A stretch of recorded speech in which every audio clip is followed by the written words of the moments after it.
Welcome back. Happy Monday. My name is Rita Ernst. I am the author of Show Up Positive and contributing author to Culture Impact Strategies to create world-changing workplaces. And I am so happy to see you again this Monday. I'm not going to lie, I have pre-recorded this because I am currently in the Fort Worth Convention Center in Texas at the HR Southwest Conference where I am speaking tomorrow. If you are here, come by and say hello. Join me at 3:15 in my room where I am premiering my culture repair and culture mashup signature talk. And so I am just so thankful to Texas SHRM and the HR Southwest Conference for allowing me to come do an education session. But first, it's Monday. And before I'm going to do that, let's do a bit of our Monday Minute education together. And I want to talk about today our Show Up Positive word for the week, which is help and helping. And here's how I came to this word. So I titled this episode, I'm Not a Mind Reader. And I don't know about you guys, but preparing for a trip like this, I am in the convention center. I'm also on Thursday going to be in Oklahoma City. Anybody that wants to come by Maddie's coffee company, I think it is Maddie's Coffee Company. That's where I'm going to be. We're doing a meetup. I'm going to share some of my joy message with anybody that comes, and we're just going to network and have a good time. That's from 1 to 3. So I'm doing this little circuit in the Southwest, and I've left behind my family and all my responsibilities at my house. And so it was kind of a bit of a busy week getting ready for this. I had to go get the nails done because I wanted them to be a great conversation starter. I had to get the hair done in the fall colors. I hope you're loving the new fall colors.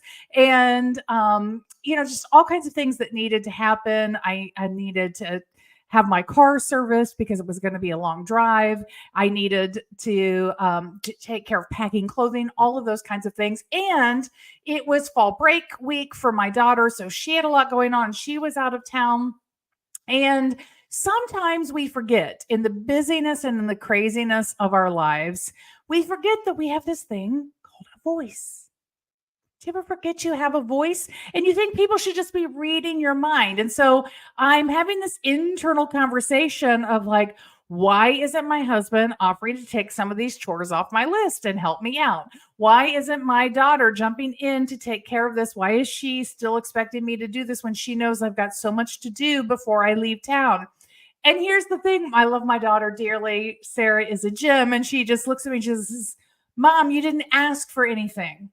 I'm not a mind reader. And she is so correct. And so how many times do we get stuck in this conversation in our own heads about other people and what they should, could, or would do that they are not doing? And it's simply because we haven't taken the time to use our voice and to ask. And why don't we ask? And, I think that for myself, a bit of the mental roadblock that I'm working through is it is part of my nature when I see somebody else struggling.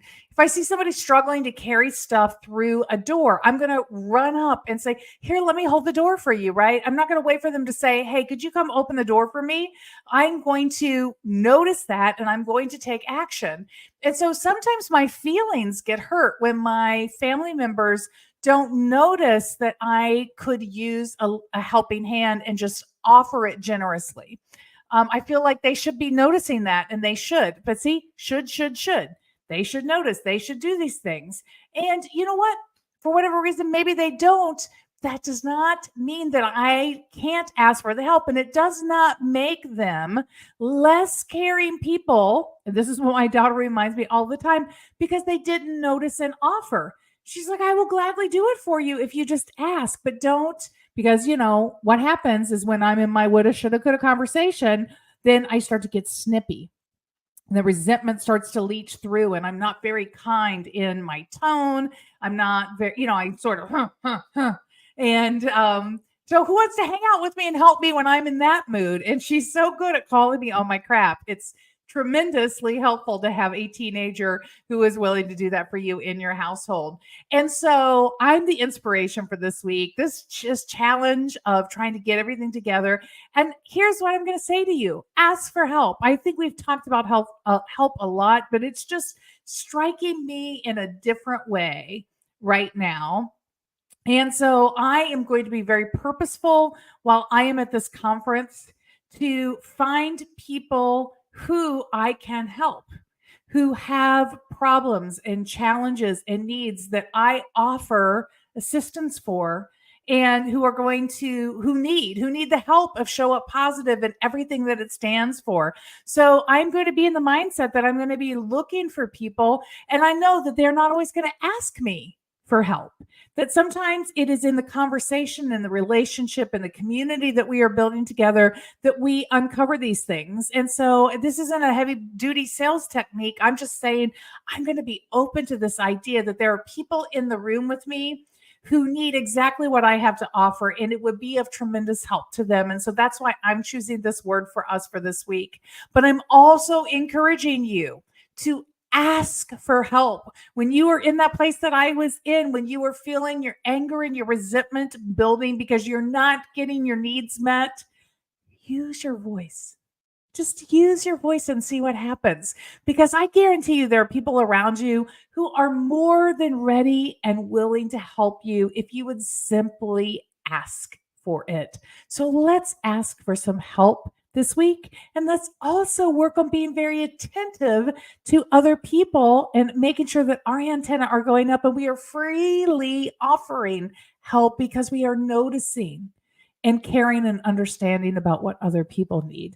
Both of those things work together. And again, no judgment. We don't need to judge ourselves or others about it. We just need to understand that communication can solve everything. So we're going to communicate our needs and our help in this week together. I hope that you're as excited about this as I am. Again, if you are at the HR Southwest Conference, find me and say hello. Hit me up in the app, message me. And if you are in the Oklahoma City area on Thursday, come to Maddie's Coffee and have some fellowship and fun with us. It's going to be a good time, and I've got some great door prizes. But thank you. It is Monday. We are starting an amazing week together. I'm so happy that you were here. Thank you for joining me, and I will see you again every Monday, 11:45 a.m. Thanks. Bye.